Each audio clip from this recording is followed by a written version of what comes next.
ನಾವು ಇವತ್ತು ಎಲ್ಲ ಸಂಘಟನೆ ವತಿಯಿಂದ ಕೇಂದ್ರ ಸರ್ಕಾರದ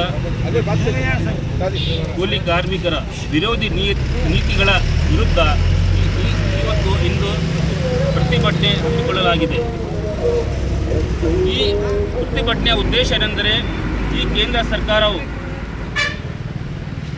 ಕೂಲಿ ಕಾರ್ಮಿಕರ ವಿರೋಧಿ ನೀತಿಗಳ ವಿರೋಧಿಸಿ ಮತ್ತು ರಾಜ್ಯ ಸರ್ಕಾರ ನಿರ್ಲಕ್ಷ್ಯದ ವಿರೋಧಿಸಿ ಇವತ್ತು ಎಲ್ಲ ಸಂಘಟನೆ ವತಿಯಿಂದ ಪ್ರತಿಭಟನೆ ಹಮ್ಮಿಕೊಳ್ಳಲಾಗಿದೆ. ಈ ಕೇಂದ್ರ ಸರ್ಕಾರ ಉದ್ದೇಶ ಏನೆಂದರೆ, ಬಹುಶಃ ಈ ಕೂಲಿ ಕಾರ್ಮಿಕರ ಕುಟುಂಬ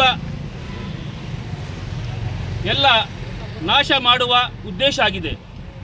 ಯಾಕಂದರೆ ಈ ಕೂಲಿ ಕಾರ್ಮಿಕರು ಅವರು ದಿನೇ ದಿನೇ ಒಂದು ಕೇಂದ್ರ ಸರ್ಕಾರ ನಮ್ಮ ಎಲ್ಲ ಸರ್ಕಾರಿ ಸಂಸ್ಥೆಗಳು ಖಾಸಗಿ ಕಂಪ್ನಿಗಳಿಗೆ ಮಾರಾಟ ಮಾಡ್ತಾ ಇದೆ.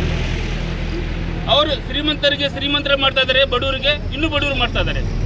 ಇವ್ರ ಉದ್ದೇಶ ಬಹಳ ಡೇಂಜರ್ ಇದೆ.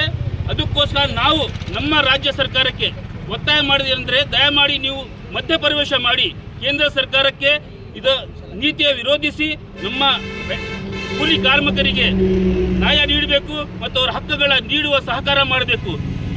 ಅಲ್ಲಿ ನಮ್ಮ ರಾಜ್ಯ ಸರ್ಕಾರದಲ್ಲಿ ವಿನಂತಿಸಿಕೊಳ್ಳುತ್ತೀನಿ. ನಾನು ಶಹಬಾಜ್ ಖಾನ್, ಸಾಮಾಜಿಕ ಕಾರ್ಯಕರ್ತ ಮತ್ತು ಮಾನವ ಹಕ್ಕು ಸಂರಕ್ಷಣಾ ಜಿಲ್ಲಾ ಸದಸ್ಯರು. ನಮಸ್ಕಾರ.